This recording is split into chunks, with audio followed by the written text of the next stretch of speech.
आंखें बंद कर लो, क्योंकि मैं आ गया। जरा कहानी पर गौर करिए। मेरा नाम रमन सिंह है। मैं एक फिल्म डायरेक्टर हूं। मैंने कई सारी फिल्में बनाई हैं और उनमें से काफी फिल्में हिट भी गई हैं। लेकिन डायरेक्शन करना ही सब कुछ नहीं होता। हर एक किरदार को चुनना भी हमारे लिए किसी सिरदर्द से कम नहीं होता। हमने एक म्यूजियम बनाया हुआ है जहां हम तरह तरह की चीजें फिल्मों के लिए लेकर आते हैं, जैसे कई तरह की लाइटें, नकली दीवारें और भी बहुत कुछ। जब फिल्म शूट होती है तो हम जरूरत के हिसाब से इन चीजों का इस्तेमाल करते हैं। काफी बड़ा है हमारा स्टूडियो और म्यूजियम। लेकिन जो चीज हमारे स्टूडियो में आने वाली थी, काश ये मेरी गलती ना होती। काश मैंने उस चीज को अपनी जिंदगी में कभी ना देखा होता। लेकिन मैं भी एक पागल इंसान था जो उस चीज को अपने स्टूडियो के म्यूजियम में ले आया, और उसके बाद मेरी जिंदगी पूरी की पूरी बर्बाद हो गई। जरा कहानी पर गौर करना। उस रात करीब 2:30 बज रहे थे, लेकिन मुझे नींद नहीं आ रही थी। अगले दिन की फिल्म के लिए मुझे एक गुड्डा चाहिए था, क्योंकि मैं एक डरावनी फिल्म शूट कर रहा था। मेरा दिमाग काम नहीं कर रहा था कि आखिर इस फिल्म के लिए किस तरह का गुड्डा लाऊं। कई बार कई घंटे सोचने के बाद भी मुझे कुछ समझ नहीं आ रहा था। मैंने तरह तरह के गुड्डे अलग अलग वेबसाइट पर देखने शुरू कर दिए, लेकिन मुझे उनमें तसल्ली नहीं मिली। वो एहसास नहीं आ रहा था जो एक डरावनी फिल्म के गुड्डे को देखते ही आना चाहिए था। देखते ही देखते सुबह के 4 बज गए। मैं जैसे ही सोने वाला था, मेरे हाथ में मोबाइल था। वेबसाइट अभी भी खुली हुई थी, लेकिन तभी मेरी नजर एक गुड्डे पर पड़ी। उसकी शक्ल काफी भयानक थी, मेरी फिल्म के लिए एकदम परफेक्ट। लेकिन सबसे हैरान करने वाली बात यह थी कि वह एक वेबसाइट पर मिल रहा था और उसकी कीमत कुछ भी नहीं थी, यानी फ्री। ऐसा कैसे हो सकता था? आजकल तो लोग पानी की कीमत भी लेते हैं। आखिर ये गुड्डा मुफ्त में कौन दे रहा था? मैंने वेबसाइट पर दोबारा देखा। रुपयों की जगह साफ साफ 0 रुपया लिखा हुआ था। नीचे उस डीलर का नंबर भी दिया हुआ था। मैं काफी देर तक उस नंबर को देखता रहा। फिर आखिरकार मैंने उसे फोन मिला दिया। 2-4 रिंग जाने के बाद भी उसने कोई जवाब नहीं दिया। मैंने फिर फोन किया, लेकिन कोई जवाब नहीं। वह मेरा फोन उठा ही नहीं रहा था। आखिरकार मैंने निराश होकर फोन रख दिया। लेकिन जब से मैंने वह गुड्डा देखा था, तब से मेरा दिमाग बस उसी के बारे में सोच रहा था। मैं बार बार उसके फोटो को देख रहा था। कितना शानदार है, मैंने मन ही मन सोचा। अगर यह हमारी फिल्म के लिए मिल गया तो शायद फिल्म सुपरहिट हो जाएगी। लेकिन तभी मेरे फोन पर किसी का फोन आया। मैंने स्क्रीन पर नंबर देखा। यह वही नंबर था जिससे मैं उस गुड्डे के लिए फोन कर रहा था। मैंने तुरंत फोन उठा लिया। हेलो, दूसरी तरफ से आवाज आई। मैंने कहा, जी जनाब, आपने इस वेबसाइट पर एक गुड्डा डाला है, जरा मुझे इसके बारे में बताएंगे? मैं खरीदना चाहता हूं। आपका गुड्डा कितने में देंगे? मैंने थोड़ी हंसी के साथ कहा, लेकिन शायद आप रेट लगाना भूल गए हैं। यहां तो 0 रुपये लिखा हुआ है। दूसरी तरफ कुछ पल खामोशी रही। फिर उसकी आवाज आई। वह आदमी काफी डरा हुआ लग रहा था। उसने कहा, भाई साहब, कोई पैसा नहीं चाहिए, प्लीज ले जाओ इसे। मैं थोड़ा हैरान हुआ। क्या मतलब? उसने कहा, मैंने इसे तिजोरी के अंदर रखा है, ले जाओ, आज ही आ जाओ। मैं सोच में पड़ गया, आखिर यह इतना डरा हुआ क्यों है? लेकिन मैंने इन चीजों के बारे में ज्यादा सोचना सही नहीं समझा। मैंने कहा, भाई साहब, वैसे आपकी लोकेशन क्या है? उसने सिर्फ एक बात कही, रंडीपुर। बस इतना। मैंने सोचा, यह कैसा नाम है, रंडीपुर। मैंने उससे कहा, ठीक है भाई, मैं आपको कल कांटेक्ट करता हूं और निकलता हूं। लेकिन उसने तुरंत कहा, भाई साहब, जल्दी आ जाना। उसकी आवाज में पता नहीं किस बात की जल्दी थी, और साथ ही एक अजीब सा डर भी महसूस हो रहा था। मुझे तो ऐसा लग रहा था जैसे उसने एम्बुलेंस को कॉल कर रखा हो। भाई साहब, जल्दी आ जाना, नहीं तो किडनी चली जाएगी। चलिए छोड़िए। मैंने उस वक्त इस बात पर ज्यादा गौर नहीं किया। मैंने उससे पूछा, भाई साहब, वैसे इस गुड्डे का नाम क्या है? ज्यादातर लोग वेबसाइट के नीचे गुड्डे का नाम भी लिखते हैं। वैसे इस गुड्डे का नाम क्या है? उसने कहा, अरंडिया खिचू। मैंने कहा, यह क्या नाम हुआ, अरंडिया खिचू? फिर मैंने सोचा, छोड़ो। मैंने फोन काट दिया। अब बस मुझे उस गुड्डे को किसी भी तरह प्राप्त करना था। जैसे ही सुबह हुई, मैंने अपना बैग पैक किया और वहां से निकल गया। मैं अपनी कार में बैठा। मेरे साथ एक और लड़का था जो मेरे साथ डायरेक्शन का काम सीख रहा था, लेकिन वह बहुत ही ज्यादा भोंदू था। बस यही कहता रहता था, उस्ताद कैमरा ऐसे पकड़ते हैं, स्क्रिप्ट ऐसे लिखते हैं। मैंने एक दिन उससे कहा था, भाई तू ही स्क्रिप्ट लिख ले, मैं डायरेक्शन छोड़ देता हूं और तुझे अपनी कुर्सी पर बैठा देता हूं। उसने कहा, ठीक है। मैंने कहा, बे चुप। उसका नाम पांडु था। जैसे ही पांडु और मैं गाड़ी में ड्राइव करते हुए जा रहे थे, पांडु ने अचानक मेरी हैंड ब्रेक खींच दी। गाड़ी एकदम से रुक गई। मैं उसकी तरफ गुस्से से देखने लगा। शुक्र है पीछे कोई गाड़ी नहीं थी। लेकिन उसने मुझे कहा, उस्ताद कितना मजा आया ना। मैंने उसे घूरते हुए कहा, नीचे उतर, नीचे उतर। अरे बेवकूफ, गाड़ी से मजाक करता है, जिंदगी से मजाक करता है। मैंने उसे 2-4 गालियां सुनाई। उसके बाद वह एकदम शांत होकर बैठ गया। मैंने सोचा अब शायद यह सुधर जाएगा। उसके बाद मैंने फिर से गाड़ी स्टार्ट की। हम फिर उसी रास्ते की तरफ चल पड़े। रंडीपुर का सफर काफी लंबा था और मेरा भी गलत मत समझना दोस्तों, मैं गियर की बात कर रहा हूं। गाड़ी चलाते हुए कई घंटे बीत गए। आखिरकार हमें रंडीपुर का मोड़ मिल गया। अब बस करीब 3 किलोमीटर दूर रंडीपुर बचा था, लेकिन रंडीपुर का शुरुआती रास्ता काफी रेतीला था।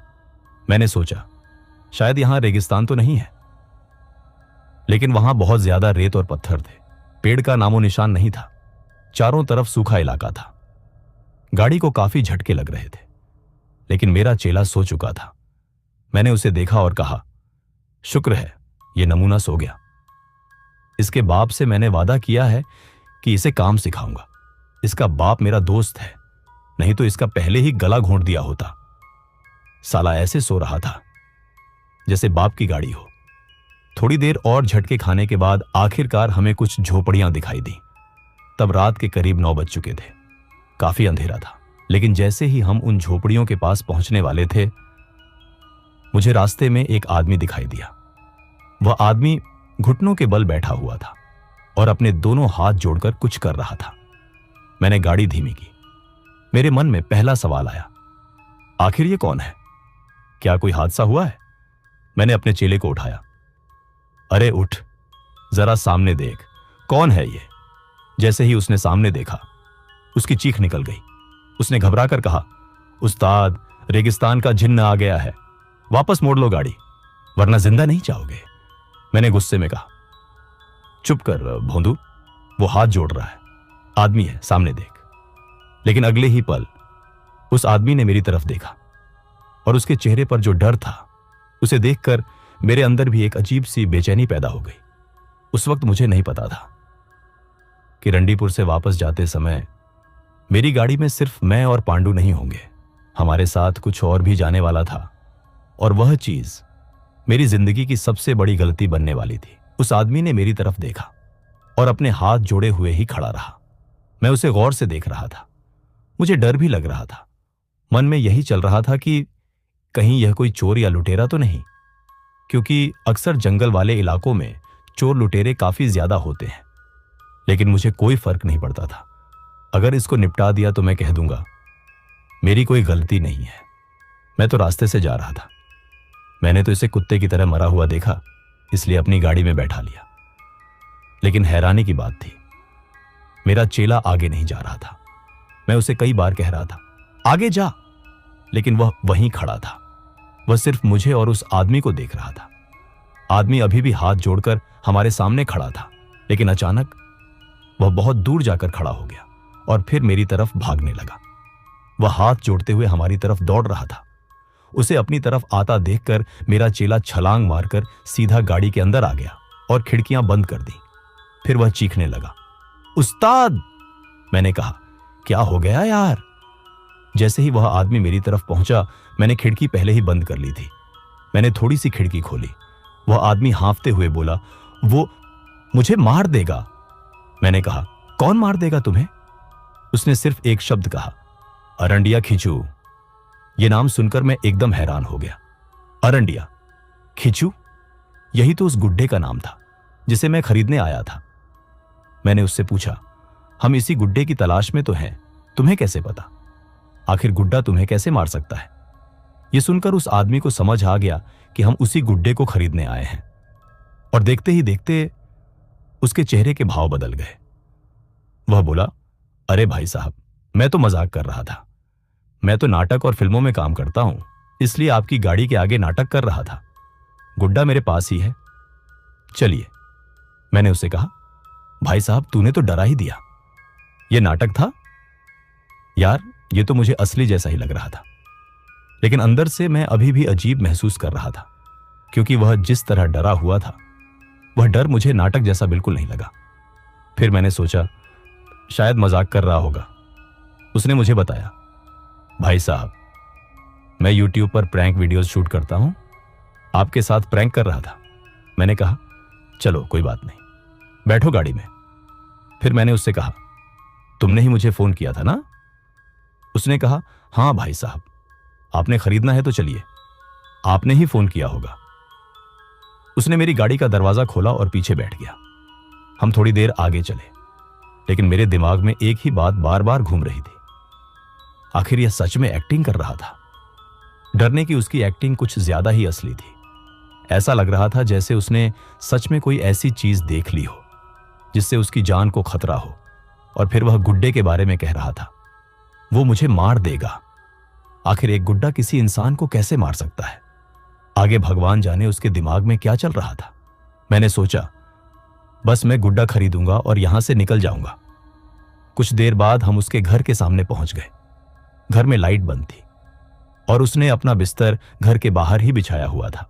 मैंने कहा, चलो घर के अंदर चलते हैं, बारिश वाला मौसम हो रहा है। उसने कहा, नहीं भाई साहब, अब हमें आदत पड़ गई है बारिश में रहने की। मैंने कहा, भाई यार ये कैसी बातें कर रहे हो, बारिश में तुम बाहर कैसे सो जाओगे? लेकिन वह हिम्मत करके घर के दरवाजे के अंदर जाने लगा। मैंने गौर किया, अपने ही घर के अंदर जाने में उसे इतना डर क्यों लग रहा था? आखिर कारण क्या हो सकता था?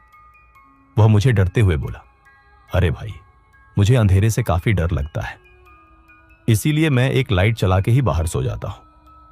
मैं मन ही मन सोच रहा था, यह कैसा अजीब आदमी है, लाइट घर के अंदर भी तो लगा सकता है, यह बहाने क्यों बना रहा है? अब मुझे सच में लगने लगा था दाल में कुछ काला है।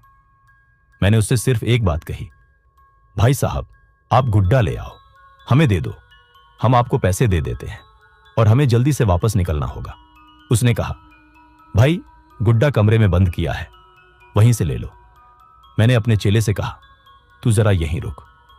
फिर मैंने उसके कान में धीरे से कहा, मेरी बात सुन, अगर मैं चिल्लाऊं तो फटाफट अंदर आ जाना, 5 मिनट देख लेना। उसने कहा, ठीक है। मैंने ऐसा इसलिए कहा था क्योंकि पता नहीं ये आदमी मुझे अंदर ले जाकर किसी हथियार से वार कर देता या कोई चोर लुटेरे मेरा सामान लूटने की कोशिश करते। मैंने अपने चेले को इसलिए भी बोला था क्योंकि उसकी औरत भी बाहर ही बैठी हुई थी, शायद यह कोई चालाकी न करे, इसलिए उस पर नजर रखना भी जरूरी था। फिर मैंने जोर से कहा, मैं अंदर होके आता हूं, गुड्डा ले जाता हूं, फिर हम चलते हैं। उसने हां में जवाब दिया, लेकिन जो आदमी मेरे साथ था उसके चेहरे पर डर साफ साफ दिखाई दे रहा था। हम जैसे ही अंदर गए, अंदर काफी ज्यादा अंधेरा था। ऐसा लग रहा था जैसे कई सालों से घर की साफ सफाई ही न की गई हो। हम उस कमरे में पहुंचे। मैंने कहा, भाई यार घर की साफ सफाई भी कर लिया करो। वह फिर बहाना बनाने लगा, अरे भाई क्या करें, घर हमारा नहीं है ना, हम तो किराए पर रहते हैं, घर किसी और का है और किसी के घर में क्यों सफाई करें। मैं मन ही मन सोच रहा था, शायद इंसान पागल हो गया है। लेकिन तभी हम उस दरवाजे के पास पहुंचे। दरवाजे पर लाल धागा बंधा हुआ था और उसके ऊपर ओम का निशान बना हुआ था। मैंने पूछा, भाई ये क्या है? वह फिर बहाना बनाने लगा। उसने कहा, भी भाई ये मैंने इसलिए लगाया है, मेरे ना दरवाजे का लॉक टूट गया है, धागों से इसकी पकड़ बनी रहती है, इसीलिए लगाया है। मैंने सोचा कैसे कैसे लोग रहते हैं यहां। मेरा दिमाग खराब हो रहा था, लेकिन मुझे बस जल्दी से उस गुड्डे को प्राप्त करना था और वहां से निकलना था। मैंने लाल धागे को हटाया, फिर मैंने दरवाजा खोल दिया और जो मैंने देखा वह गुड्डा मेरे सामने एक कुर्सी पर बैठा हुआ था। एकदम शांत, एकदम स्थिर। लेकिन मेरे साथ जो आदमी खड़ा था, उसे देखते ही जैसे उसकी सांस रुक गई। वह पीछे हटने लगा। उसके चेहरे पर डर साफ दिखाई दे रहा था। वह कांपती आवाज में बोला, अरंडिया, खिचू, मुझे माफ कर दो। मैं उसे देखने लगा। अब मुझे पूरा यकीन हो चुका था कि इसके दिमाग में कोई ना कोई गड़बड़ है। मैंने सोचा, यह मुझे डराने की कोशिश कर रहा है। शायद इसने गुड्डे को कुर्सी पर बैठाकर कोई प्रैंक वीडियो शूट करने की योजना बनाई है। कहीं ना कहीं इसका कैमरा भी लगा होगा। लेकिन मैंने उस चीज की परवाह नहीं की। मुझे वह गुड्डा चाहिए था। मैंने कुर्सी से उसे उठा लिया। वह काफी ज्यादा भयानक लग रहा था, बहुत ही ज्यादा भयानक। उसे हाथ में उठाते समय मुझे भी थोड़ा थोड़ा डर लग रहा था। लेकिन मैंने खुद को समझाया, हॉरर फिल्म के गुड्डे ऐसे ही होते हैं। ये कोई गुड्डा है, कोई दानव थोड़ी ना है। मैं उस गुड्डे को लेकर बाहर आ गया। मेरे पास खड़ा वह आदमी अभी भी डरा हुआ था। मैंने उससे पूछा, कितने पैसे? उसने कहा, नहीं चाहिए पैसे, ले जाइए आप। मैंने कहा, दानी हो क्या तुम? उसने मेरी तरफ देखा और बोला, यही समझ लीजिए। हम पुरानी चीजों का क्या करेंगे? उसके चेहरे पर डर साफ साफ दिखाई दे रहा था। लेकिन मैं समझ चुका था, यह एक पागल आदमी है। लेकिन सबसे बड़ा पागल तो मैं था, जो उस आदमी की बातों में आ गया और उस गुड्डे को अपने स्टूडियो में ले आया। मुझे उस वक्त क्या पता था कि असली ट्विस्ट तो अब शुरू होने वाला था। मैंने उस आदमी से कहा, अरे भाई यार, मजाक मत कर, पैसे बता। वह थोड़ी देर चुप रहा, फिर बोला, अरे जनाब, कुछ भी दे दीजिए, बस इसे ले जाइए। मैंने कहा, वो तो मैं ले ही जाऊंगा। मैंने उसे करीब 5,000 रुपये पकड़ा दिए, क्योंकि यह गुड्डा मेरे लिए काफी कीमती था और इस बहाने उस गरीब की मदद भी हो जाएगी। मैंने अपने चेले से कहा, चलते हैं। मेरा चेला गाड़ी में बैठ गया। लेकिन वह औरत और वह आदमी दोनों मेरी तरफ काफी डरे हुए देख रहे थे। ऐसा लग रहा था जैसे कोई मरीज गाड़ी में बैठाकर ले जा रहे हो, और मरीज भी ऐसा जिसका पूरा खानदान उससे परेशान हो। लेकिन मैंने अपने चेले से कहा, चल, इनकी तरफ मत देख, अब सीधा स्टूडियो जाना है और फिल्म शूट करनी है। इसे ट्रेनिंग में लेकर जाना है। मैंने उस गुड्डे की तरफ देखते हुए कहा, यही गुड्डा हमें खास बनाएगा, और हमारा हीरो तो हमारे पास है ही। इसके बाद हम वहां से चल दिए। उस रास्ते को छोड़कर थोड़ी दूर आगे ही गए थे कि एक पत्थर सीधा मेरी गाड़ी के शीशे में आकर घुस गया। पत्थर मेरे चेले के सीने पर जाकर लगा। शीशा भी टूट चुका था। हम दोनों बुरी तरह घबरा गए। मैंने तुरंत गाड़ी रोकी।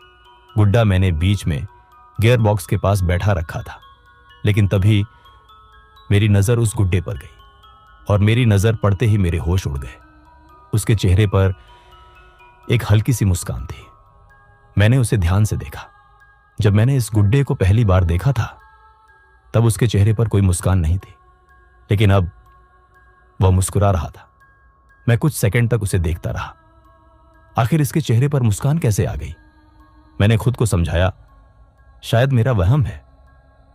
गाड़ी के झटकों की वजह से मुझे ऐसा दिखाई दे रहा होगा। लेकिन अंदर कहीं ना कहीं मुझे डर लगने लगा था। आखिर ये पत्थर किसने मारा? मैंने सोचा, पक्का कोई चोर या लुटेरा होगा। मैंने बिना देरी किए गाड़ी की रफ्तार बढ़ा दी। अब हमारी गाड़ी काफी तेज रफ्तार में आगे बढ़ रही थी। जैसे तैसे हमने गाड़ी हाईवे की ओर ले ली। कुछ देर गाड़ी चलाने के बाद मैंने अपने चेले से पूछा, ज्यादा चोट तो नहीं आई? उसने कहा, उस्ताद, थोड़ी सी शीशा लगी है, पर मैं ठीक हूं। मैंने कहा, चेला सोच, अगर पत्थर मारा है तो पत्थर सामने से आया है, पर वहां तो कोई नहीं था। मेरा चेला भी यही सोच रहा था। उसने कहा, हां उस्ताद, आखिर पत्थर आया कहां से? पत्थर तो सामने से शीशे पर लगा है, लेकिन वहां कोई खड़ा नहीं था। मैं चारों तरफ देखने लगा, कुछ समझ नहीं आ रहा था। फिर मैंने मजाक में कहा, हां, भूत है ना तू? उसने कहा, नहीं उस्ताद, मैं जिंदा हूं। मैंने कहा, चुप कर बे। लेकिन उस वक्त हम दोनों नहीं जानते थे कि शायद पत्थर सबसे बड़ी परेशानी नहीं था। कुछ देर बाद आखिरकार हम अपने स्टूडियो पहुंच गए। मेरी गाड़ी की हालत इतनी खराब हो चुकी थी जैसे मैं ऑफ रोडिंग करके आया हूं। वैसे रंडीपुर के रास्ते भी किसी ऑफ रोडिंग से कम नहीं थे। लेकिन जैसे ही मैं स्टूडियो के अंदर उस गुड्डे को लेकर गया, मेरी सबसे बड़ी गलती वहीं से शुरू हो चुकी थी। मैंने उसके चेहरे को एक बार फिर देखा। अब उसके चेहरे पर कोई मुस्कान नहीं थी। मेरा दिमाग बार बार उलझ रहा था। अभी कुछ देर पहले मैंने इसे गाड़ी में साफ मुस्कुराते हुए देखा था, फिर अब इसके चेहरे पर मुस्कान कहां चली गई, क्या पता। शायद गाड़ी के झटके की वजह से मेरा वहम हुआ हो। मैंने इस बात पर ज्यादा गौर नहीं किया और अपने चेले को भी बताना सही नहीं समझा। कुछ देर बाद मुझे नींद आने लगी। रात के करीब 8 बज चुके थे, क्योंकि मैं स्क्रिप्ट लिख रहा था। मैं अपने कमरे में बैठा था। काफी देर से काम करने के बाद आखिरकार मैंने लाइट बंद करने का फैसला किया। कमरे से निकलने से पहले मैंने उस गुड्डे को उठाया और उसे एक कुर्सी पर बैठा दिया। मैंने कहा, यहां ठीक रहेगा। उस वक्त मुझे बिल्कुल अंदाजा नहीं था कि जिस चीज को मैं अपनी फिल्म का किरदार समझकर वहां बैठा रहा हूं, वह मुझे अपना किरदार समझ चुकी है। मैंने कमरे की लाइट बंद कर दी और जैसे ही अंधेरा हुआ, मेरी रूह कांप गई। मेरी आंखों से आंसू निकल गए। मैंने जो देखा उसे देखकर मेरे शरीर में जैसे जान ही नहीं रही। कुर्सी पर हुबहू काले रंग का एक शैतान बैठा था। मैं उस वक्त स्टूडियो में बिल्कुल अकेला था। मेरा चेला भी वहां नहीं था। मेरा दिल इतनी तेज धड़क रहा था कि मुझे खुद उसकी आवाज महसूस हो रही थी। मैंने अपनी आंखों को जोर से मारा, फिर तुरंत लाइट ऑन की, लेकिन वहां वही गुड्डा बैठा हुआ था। मैंने खुद को समझाया, शायद मेरा वहम है, लेकिन ऐसा वहम कैसे हो सकता था? हर बार नहीं हो सकता। मैंने फिर लाइट बंद की और इस बार वही शैतान मेरे सामने बैठा था। वह मुझे देखकर हंस रहा था। मैंने फिर लाइट ऑन की। अब अरंडिया खिंचू के चेहरे पर मुस्कान आ चुकी थी, वही मुस्कान जो मैंने गाड़ी में देखी थी। अब मुझे समझ आने लगा था कि उस वक्त जो कुछ हुआ था वह कोई वहम नहीं था। मैंने सच में एक बहुत बड़ी बला अपने स्टूडियो में ला दी थी। मैंने फिर लाइट बंद कर दी। इस बार अंधेरे में वह शैतान मुझे साफ दिखाई दे रहा था। उसकी सफेद आकृति, बिल्कुल सफेद, और पूरा शरीर काला। मैंने कांपती आवाज में पूछा, कौन हो तुम? उसने मेरी तरफ देखा और सिर्फ एक बात कही, तुम्हारी मौत। इसके बाद वह जोर जोर से हंसने लगा। मेरे हाथ पैर ठंडे पड़ चुके थे। मैंने ऐसी चीज को अपने स्टूडियो में ला दिया था जो शायद सिर्फ मेरी फिल्म का किरदार बनने नहीं आई थी। शायद वह मेरी जिंदगी का आखिरी किरदार लिखने आई थी। मैंने बिना कुछ सोचे तुरंत लाइट ऑन कर दी, लेकिन तभी गुड्डा बोल पड़ा, क्या देख रहा है डायरेक्टर? मूवी शूट नहीं करेगा तू? लगता है मेरा किरदार तुझे पसंद नहीं आ रहा। मेरे दिल की धड़कन और तेज हो गई। वो फिर बोला, अरे डायरेक्टर, डर क्यों रहा है? शूट कर।